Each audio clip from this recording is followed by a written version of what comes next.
I'm about to make your life even more enjoyable today. Come on up, you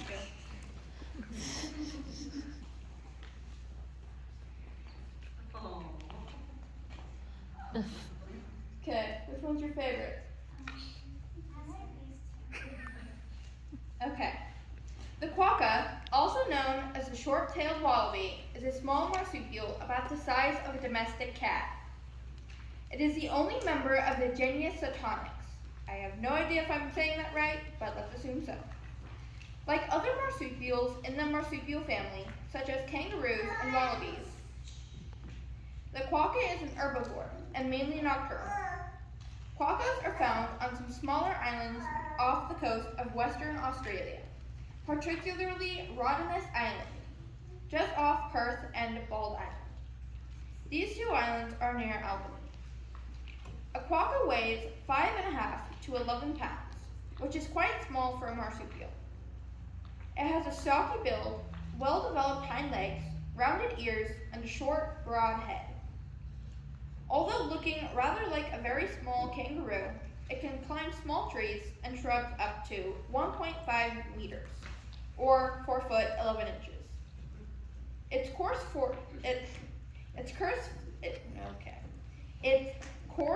fur is a grizzled brown color, fading to buff underneath.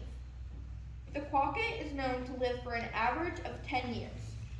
They have a promiscuous mating system. After a month of gestation, females give birth to a single baby called a joey. Females can give birth twice a year and produce about 17 joeys during their entire lifespan. The joeys live in their mother's pouch for 6 months. Once it leaves the pouch, the joey relies on its mother for 2 more months and is fully weaned around 8 months after birth. Females are considered mature after 18 months. When a female quokka with a joey in her pouch is pursued by a predator, she may drop her baby onto the ground.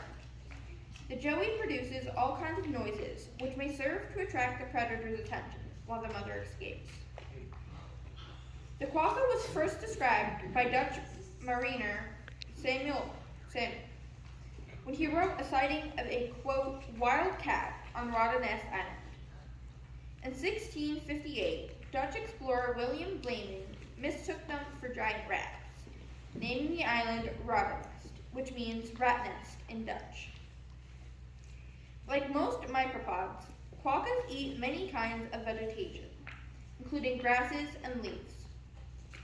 Rottnest Island visitors are urged to never feed the quokkas. Feed the quokkas human food, that is, because human food can cause dehydration and malnourishment, both of which are detrimental to the quokka's health. Despite the relative lack of fresh water on Rottnest Island, quokkas do have high water requirements, which they satisfy mostly through eating vegetation. On the main island, quokkas only live in areas that have 600 millimeters or more of rain per year. Despite being numerous on the small offshore island, the quokka is classified as vulnerable by introduced predatory species, such as red foxes, cats, and dogs.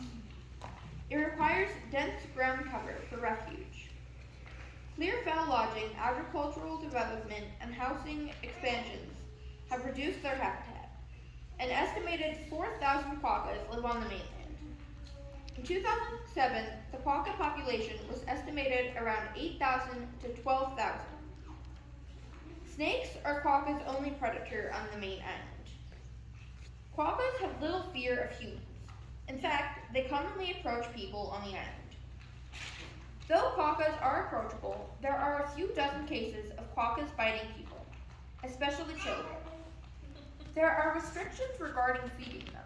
It is illegal for members of the public to handle the animals in any way, and feeding them human food is particularly discouraged. Genesis 1:24 through 25 says, "And God said, let the land produce living creatures, according to their kinds.